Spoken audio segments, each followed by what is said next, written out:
Welcome to this week's episode of Not a Strong Start, a podcast where we talk movies, shows, video games, and honestly, whatever other random things that entertain us and catch our attention.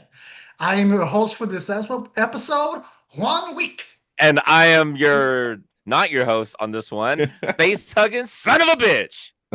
And I am your other guy, Xenomorph time. Now, in this week's episode, some of the topics that we are going to be covering is we're going to be talking a little Alien versus Predator. We're going to be talking a little movie theater, some action heroes, a few little things that have been in recent events lately. So I want to thank you all for joining us. And with that being said, let's get to the reason you are here and listen to us talk. Let's get started. Now, the first thing I want to bring up is, so we're big cinephiles. We like to go to the theater. We like to watch movies. And one of the big things that's been going on over the last year has really been blowing up is these custom like popcorn buckets. Everyone's looking for it. You know, George is salivating every time he sees one of them and looking for where he can actually store it in his place. Uh, and, But not too long ago, this was back in like January, so it's a little dated, but they're probably going to bring it back because it was successful. A specific theater, Cinemark, decided they wanted to have a bring your own bucket day. So for that day, you didn't even have to go watch a movie. You can just bring a bucket. Pay $5. They'll fill it up. I think the only guidelines is your bucket couldn't be more than like 3.5 gallons, which is a lot of damn popcorn. My question to you guys is, first of all, what do you think about that promotion? Is that something that should continue doing it and other theaters adopt? But if you are going, what are you bringing to bring your own popcorn day? How are you going to get the most out of it? Dan, it's been a while, so Yeah. let's head to you. Man, so I think I was originally gonna go with like the 5-gallon paint bucket. Just bring like a big ass fucking giant bucket. But if that doesn't work, I mean, you said it's 3.5. Gallons, yeah. Am I frozen? Am I freezing? You're frozen. I can hear your voice, but you're Yeah, frozen. you're definitely. Oh, Really? I think it's caught up. Now you're good. Okay. Am I? Okay. Yeah. All right. Hopefully. All right. So yeah, I was originally gonna go with the 5-gallon bucket, but I mean that's just massive at this point. Uh, Damn it, I'm freezing again. What the hell? So if I have to bring a giant, so the other option, the alternative is what bucket would I bring? Right? I mean, does a t-shirt work? Can I just grab a giant size t-shirt and just fill it up with just tie up the sleeves. trash bag? There you go. The industrial grade trash bags. That's what I would bring. And if you don't eat it all, you can use it as stuffing, and you can use it for like a Halloween or something. Costume. Yeah. Why not? I saw people with bags. I think that works 100%. Yeah, you are, but they're called homeless though, or transients. Free food. What about you, George? What are you bringing? Man, it's a very good question. Feel like I have a lot of containers around me. I mean, I have a popcorn bucket right there. But man, I feel like there's a box. I feel like I just bring a box, and just fucking fill that baby up. I'll go to Home Depot, give me a box, boom, done. That's a good choice. I found out during my latest movings this year that Home Depot boxes are better than Lowe's boxes. Yeah, they're strong. Then they can Yeah. hold a lot. Yeah, I know. See, I was down the same thought process as Dan. I'm probably gonna go with like the Lowe's bucket you can buy for like cheap. But what I'll do is I'll scratch off the volume on it and I'll write in like 3.5 gallons. You tell me those people at the registers are gonna know what 3.5 gallons is off the top of their head. They're just gonna look in there. Oh, it says 3.5 gallons. Fill her up, baby. Fill her up. Little do they know that it's a 25-gallon one, so it's just massive. Those things are run by kids. Those kids don't give a crap, man. No, Yeah, they I don't. know. I'm working behind that counter. They can bring a dump truck and be like, "It looks good to me." Right? Yeah. Just bring a wheelbarrow. The key though is that they gotta go with like the slushy machine or something, man. Because popcorn, I love that that's the motive or the motivation they keep trying to get us to go to the movie theaters, but it's not so much the popcorn. That's not the reason why I'm not going to like, oh no, popcorn's $10. Let me not go to the movie theaters. It's the quality of movies still, man. Like give me just like stop going around the system, just make better quality movies. Very simple. I mean, but the and theaters, they have no effect on that, you know? And the bottom line is Sure. like they make their money on concessions. So if Yeah. like if that's the way they're gonna get you, like I get it. Like I totally understand like their mentality because they're like, well, I can't Mhm. make you make a better movie. This is all I got. This is give them a chance to take some popcorn home. I mean, I'm sure there was people that were not even attending a movie. They were going in, getting their popcorn, and be like, "Oh, I gotta go use the bathroom outside," and then just not coming back.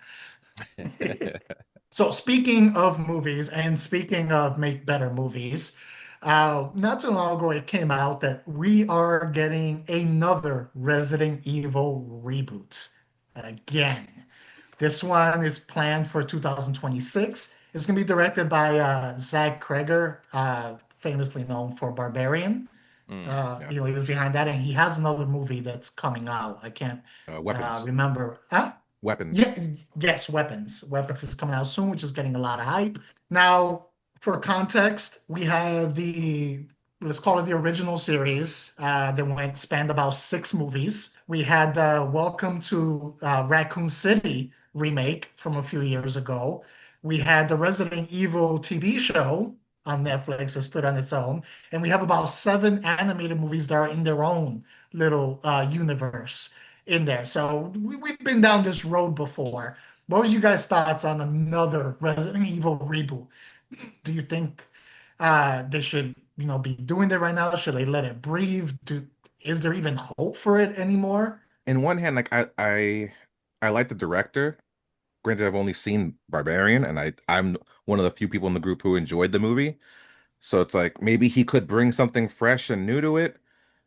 At the same time, I feel like every live action iteration has been a letdown in one way or another. So I'm not excited. Even when I heard about it, I was like, if it happens, it happens. I don't care. I'll probably watch it when it comes to streaming. Like I didn't watch Welcome to Raccoon City until it hit DVD, and I got it for free because I worked at a freaking movie company. So it's like I wasn't even Got it gonna for pay to free or watch that. stole?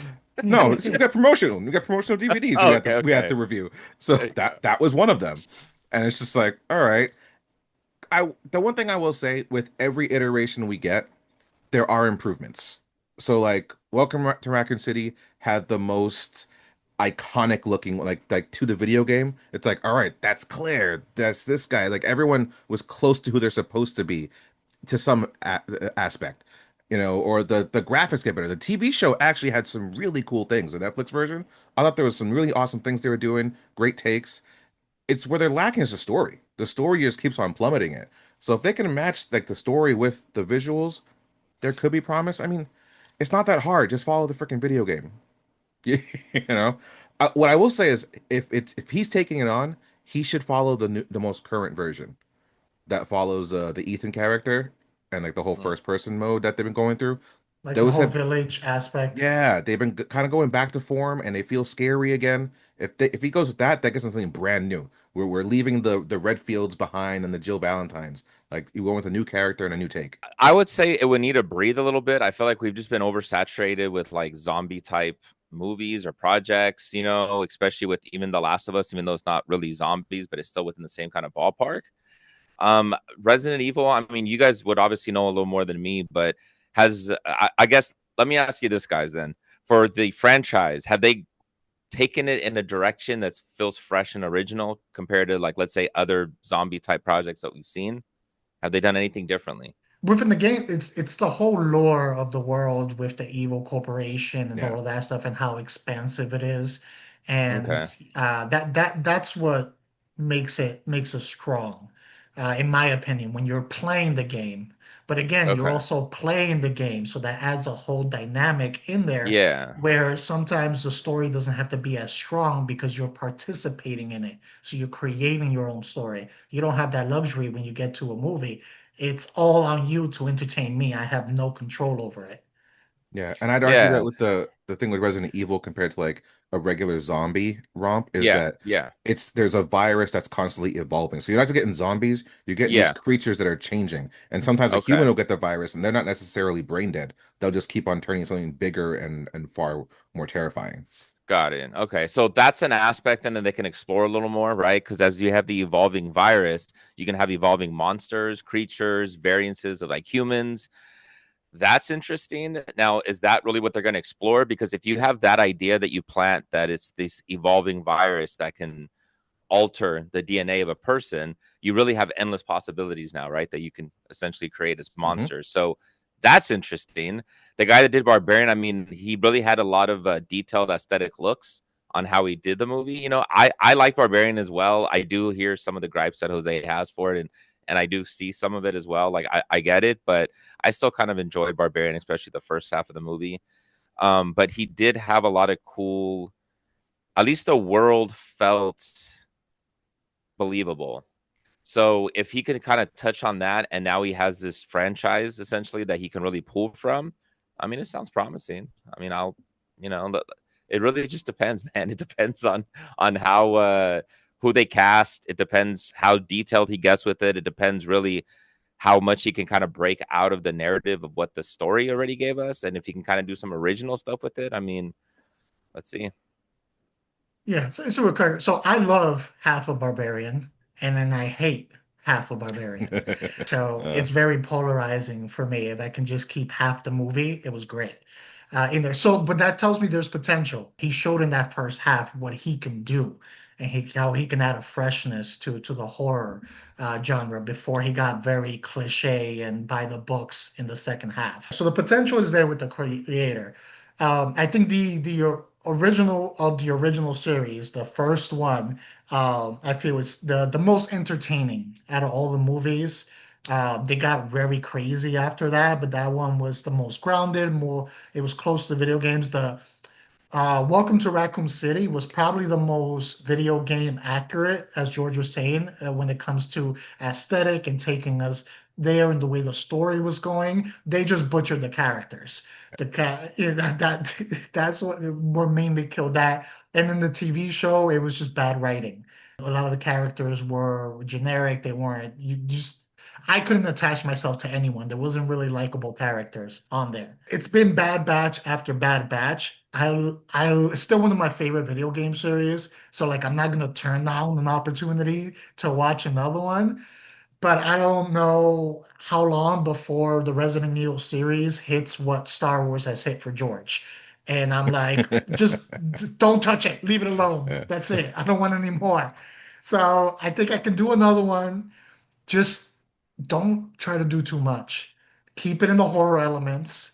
Keep it in one area. Don't try to go too crazy. Like, be if you're gonna include those legacy characters, be true to those characters. If you're gonna go original, then that gives you a little more flexibility. But make it horror, make it make sense, and let the writing be the most important aspect of it, because that's where a lot of these have failed.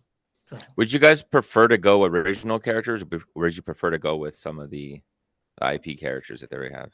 I want to go legacy characters because besides the animated, we haven't really gotten those in a, Yeah. in a well manner. Like, I Okay. wouldn't mind doing. You don't have to do all of them. Don't try to squeeze everyone in there. Give me a Leon and Claire, or go with Yeah. like Chris's story in there and save like Leon. You don't have to include all of them, but they're really good characters, so why not use them? Yeah. And we've seen them all in the main franchise already, but like they've been bastardized to get like a true to form version of any of them could be fun. Brian, actually, I do have a little fun question for you guys, a little scenario in your own personal opinion. So I did see this not too long ago, posted on Twitter. It was one of those, what would you do questions. And the question that was posed is, you personally, do you feel you have a better chance to survive in a town setting? So picture a little town setting. In that setting, do you have a better chance to survive a predator or a xenomorph on those?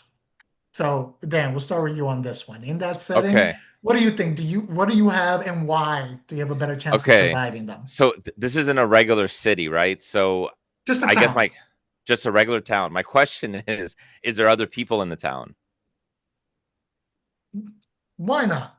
Okay, so if there's people in the town, then I think I have a better chance against the xenomorph because I don't think that the xenomorph would be targeting me particularly. So hopefully I could just use the other people as just bait. He Just doesn't like let Latino blood. I hope not. Hopefully we're a little too spicy, you know they have Uh, acid blood. But I mean, just keep using like the slowest people. Just keep feeding the xenomorph until it's full, until it goes into like a Thanksgiving hibernation like stuff mode, and then I could just take off and just run, run with the dick, call ice on myself if I need to, and get deported. What about you, uh, George? so I guess Who are you, who are my you follow-up surviving? question is, do I have to live or do I have to kill the thing? So like he escaped. Better chance of surviving. So You just gotta escaping is an survive. option, right? Yes, you just gotta Escaping is survive. an option. Okay. Yeah. Then I'm actually gonna go Predator because it's been proven that if you're not a threat, the Predator is not gonna go after you. Like he's shown like he won't go after someone who doesn't have a weapon, he won't go after someone who doesn't seem to be a predator of their own right. So as long as I be like some measly wimp who doesn't do shit, then it's not gonna go after me. And I can leave nice and easily. As for the xenomorph, it's not gonna give a crap. It's gonna want to kill me regardless. That thing is just a murdering machine. It's a missile with loads of targets. George, So Uh, when you have a Kango hat pulled backwards like that, it knows you're a badass. Okay, you're not gonna be able to pull it, my friend. I'm just picturing the tracking uh, and it gets to the hat and it's like red, red, Yeah, red, yeah. red. Threat. He just get his hand. oh shit. Yeah. No, George, you took the answer like right out of my mouth on that one. Just based off of them, like, all right, if I had to fight and defeat them, I probably have a better chance against the xenomorph somehow in that town setting than I would against a predator. But based off of the predator's code that it has, I can really just be like, bro, I got nothing. I'm clear. Leave me alone. I'm just here eating my burger. Like, chill. Let them scan Man, me. I'm I'm not good gonna to eat a burger, go. man. I'm eating vegetables. Yeah. I want to show no Did you kill sense. that cow? Being a carnivore. Yeah, Yeah. exactly. It's like I'm bottom of the food chain here, I buddy. know. Yeah. Bottom of the... Jose, the predator's gonna see your height and still see you as a threat. He's still gonna go for you, my friend. Motherfucker's as tall as me. I gotta kill him. Yeah, exactly. No, I'll be in the side just reading some poetry or something. Like, yeah, he's good. He's not a threat at all. No, man. You just gotta wear George's Kango hat, but wear a Ford. That's Yeah, it. Wear a Ford. he's just selling newspapers somewhere. Like he's Yeah. not going to be a threat. Yeah, no. All right. Now, one of the other topics I would bring, this one is a little more recent. So, Will Smith was interviewed and he came out and he mentioned that he turned down Inception. It was pitched to him. The pitch didn't make sense to him, so he turned it down. Now, this goes to the list of things Will Smith has turned down that includes also The Matrix and Django Unchained on that. So, my first question to you guys is, can you think of a worse lineup of misses from any actor or actress at all? George? Honestly, no, because I read this thing the other day too, and I was just like, damn, like as with all the successes he has equal freaking misses. Like, like these are like top-notch films. And he's not a dumb guy. He's very smart. And it's like, how could you just what aren't you getting? Like, I don't understand. What are they telling you that we're not seeing? Because like other people have had some big misses for sure. Like I think what was it? Emma Stone tried to get into like the Twilight series or something like that. Granted, not a great series, but it made bank. So it's like Mhm. you want those residual checks from that movie. But like it just doesn't compare to like this. These are like big movies with big directors. What the hell, man? No, he's been the Tom Brady of misses Right? here. He could fill each hand with a ring. So, what about you? Can you think of anyone else that has a worse lineup of missed movies? Okay. Self-inflicted missed movies. That's the key. So Yeah. yeah, so even if you can, the reason why I think the answer has to be Will Smith, and don't even think about other actors that had big misses as well, right? The reason why I say specifically is because Will Smith, remember how we had an episode where we discussed the difference between an actor and a movie star? right? Will Smith is a movie star, which means he does projects like the ones that we missed on, especially The Matrix, right? So that's what he's known for. That's his thing. So even though he had success elsewhere and he admitted how bad of a mistake The Matrix was, he still did it with Inception. Like you learned your like you didn't learn your lesson. You still missed out on it. And it's Christopher Nolan that's coming over here pitching you to do the movie. Like it doesn't matter what the script is. It's the director. So no, And man. at this point, he already did a Dark Knight. He had already done the Dark Yes, Knight. exactly. He had done the Prestige. Like he was Yes. already known for being a big deal.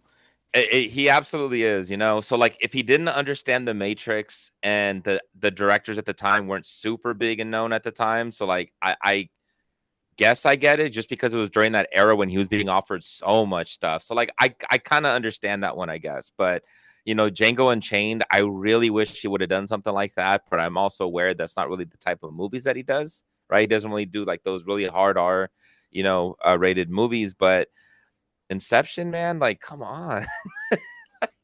That's just bad. And on a random tangent, we'll go back, but did you guys see the stupid new music video that he dropped? I like pretty girls. It's the gayest straight song of all time. Please tell me you guys saw it. So I he actually saw this passes, over the day. Yes, he passes on an Inception, but he decides to do that, George. Yeah.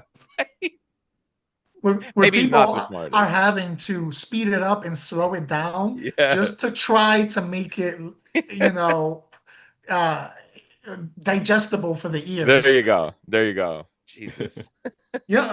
What I blame is that at the time when these movies were pitched to him, unfortunately, we didn't have like Chat GPT, so he couldn't plug it in and be like, simplify this for me. So it was hard to understand. So I blame it on lack of technology for that. So my follow-up question to you guys, and then you kind of answered this already, but if you can go back and give him just one of those roles, you can go back in time and be like, get a hold of yourself. Look at this movie. And he decides to change his mind and pick that movie. Which one would it be? Dan, we'll go with you because you already partially answered this. Yeah, I personally would go with Django on this one. And the reason why is because if he would have, I loved, Keanu Reeves in it, but even if you swapped out Keanu, it also would have changed Morpheus as well, right? So I don't want that. So I liked The Matrix as it was. The issues that I had with The Matrix has nothing to do with the actors. I'm sure we already talked at lengths about part 2 and 3 and the storyline and everything, and part 4. But I would just go Django because I think, even though Jamie Foxx did a really, really good job as that as well, I'm a fan of Will Smith. I really loved Will Smith during the giant Will Smith era, and I've been begging and dying to see him really kind of stretch himself out. Remember how we talked a little bit about like The Rock, where The Rock wasn't really quite doing those roles, and now it seems like he is. It seems like he's finally starting to experiment and try some different things. I've been wanting to see the Will Smith do that, and now we're at a point where I think he's done a lot of kind of damage to himself, to his credibility, I think. So he's turned off a lot of people that I might be too little too late now. But I think it would be a smart plan if he really went down a more of a dark and really pushed himself as an actor. That's always a good way for people to kind of overcome your personality, is to get lost in your work. Okay, what about you, George? Which one are you giving him? Yeah, I'm honestly on the same page as Dan. Like, I can't see anyone but Keanu as Neo, and with Inception, like Leo, he had already earned my respect at this point, so it's just like he belongs in that movie. I can't see Will Smith in there, honestly. Everyone is perfect where they belong, but with, like I said, with Django, I think back to Hancock. Hancock gave us this little glimpse of what a dirty role can be done with Will Smith. You know what I mean? Like he was unconventional in that movie. He wasn't the usual hero we're anticipating. But of course, by the end, he becomes regular Will Smith. But like, imagine if we had more of that, and he got to do that in Django. Like, that would have been really badass. And he's still the hero. It's not like he's not the good guy in the storyline. He's just Yeah. a really badass good guy.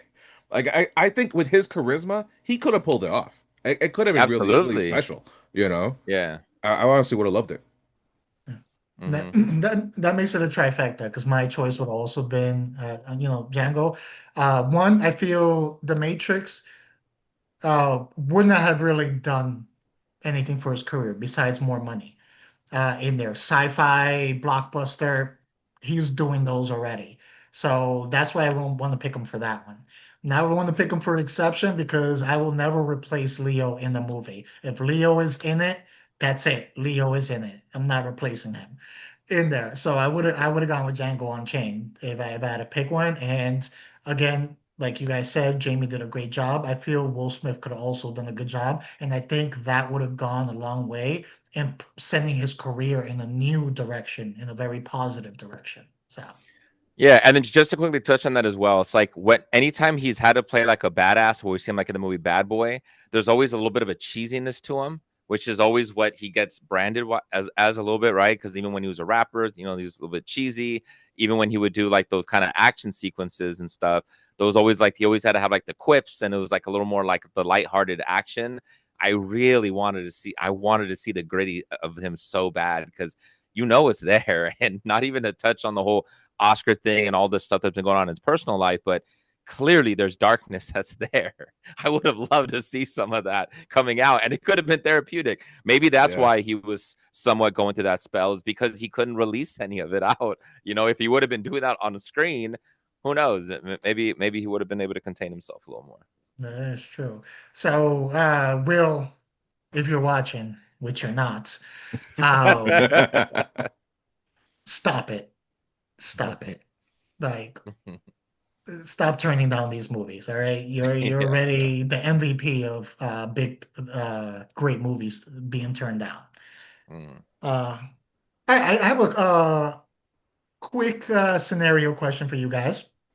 So you have John Wick, Jason Bourne, James Bond, the Daniel Craig James Bond, Ethan Hunt, and Tyler Rake. He's the one from Extraction. I feel that's the only one that actually needs a he's from this on there. So I saw this meme on Twitter, on X. So they're all in a bar. A fight breaks out. Who makes it out alive? Damn, this is tough. Uh, I feel like James Bond is already out. I don't see him surviving this. The Daniel Craig one specifically, as badass as he was, he's not taking on these guys. So that's one off the list. Then we have who else? We had John Wick, Jason Bourne. You know John what? Wick, Jason We're getting Jason Bourne, Bourne out of there also. Ethan He's Hunt, and Tyler Rake. Yeah, Jason Bourne's gone. Take him out of there. He did kill someone with a pencil, didn't he? Yeah, but it took a bunch of jump cuts to get there. So Yeah. That's fake. Then that is fake Yeah. news. Fake kill. yeah, unless I can see how point A got to point B, I'm not gonna count it. So now that leaves us with Ethan Hunt, John Wick, Extraction, right? Am I missing anybody? Yes. It's just five guys, right? Yeah, it's just five guys. Yeah, five guys. Well, No fries. Extraction did die. He had to get brought back to life. So, as much as I like Chris Hemsworth and he was super cool in that movie, he's out too now. So now we got Ethan Hunt, the Mission Impossible against the Baba Yaga. Man, that is tough. You know who the answer is going to be. And I think it's going to be Ethan Hunt just because it's in his thing. He does the impossible. If there's someone who could take out the Baba Yaga, it's going to be Ethan Hunt. It's got to be him. He figures out a way. So yeah, it's going to be close though. They're going to be like army crawling to death. You know what I mean? But like he's going to be the one. Yeah. See, I feel in this one, all out brawl in the thing. I'm gonna have to go with John Wick in this. This guy's killed, 293 people in hand-to-hand combat. That's weird. So like I think in a fight, none of these are messing with him. It's definitely not going to be James Bond. It's not going to be Jason Bourne. And Tyler Rake, yes, he's got powerful and stuff, but he's not messing with John Wick. Honestly, I think hand to hand combat, Ethan's also not messing with him.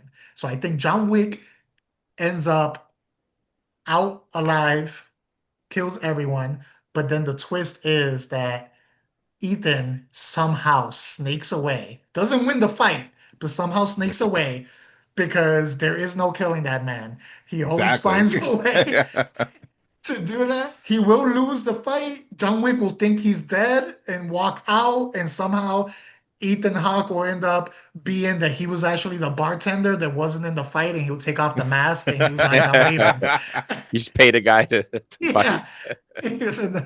Yeah. What about you, Dan? How does this play out for you? I mean, the fact that it's a brawl and now you have like multiple bodies and people punching. I mean, the one with the most experience is John Wick. So I take that into it as well. And even though all 5 of these guys can fight and definitely duke it out, I mean, John Wick, like you said, man, I mean, he's gone hand-to-hand brawls. Like the guy doesn't die either. I mean, he doesn't. And we've seen him get scrapped. We've seen him get scraped. He still goes in. He still beats the bad guy at the end. So I got to go John Wick on it.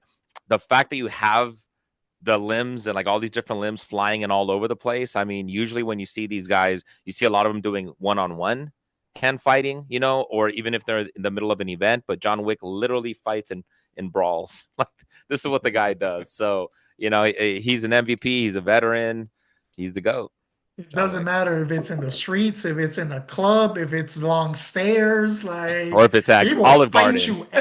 Yeah, even at an Olive Garden, he'll fight you with breadsticks. Yeah, he'll take you in the nursery. Like, Yeah. All right, everyone, I want to thank you for those of you that joined for this episode of Not a Strong Start. If you enjoyed this episode and want to catch up on any of our previous episodes, as well as some future episodes that we're going to be putting out, please make sure to like, subscribe, and hit that notification button. That way you are alerted for any future episodes that we may drop. If you didn't enjoy the episode, well, maybe some of the other ones will do the trick. You can find our show on YouTube, Spotify, Apple, and honestly, wherever podcasts are found. And if you love all our amazing personalities or you just want to hate watch, you can find Not a Strong Start on all social media platforms. And we also have our individual ones too, which you can see attached to our name. I have been your host for this episode, Juan Wick, and you can find me at This Is Mi Nombre on Instagram. There you go. I feel like the majority of what I do, people just hate watch. So keep adding it. Let's keep getting those views. It fuels me. Yeah, it fuels me. Exactly. But yeah, so you can follow me, King_Sangre. And I have been your other guy, Xenomorph time. And you can follow me at Nicolopolis. And as always, we might not always have a strong start, but we can guarantee to sometimes maybe have possibly a strong finish. Until next time.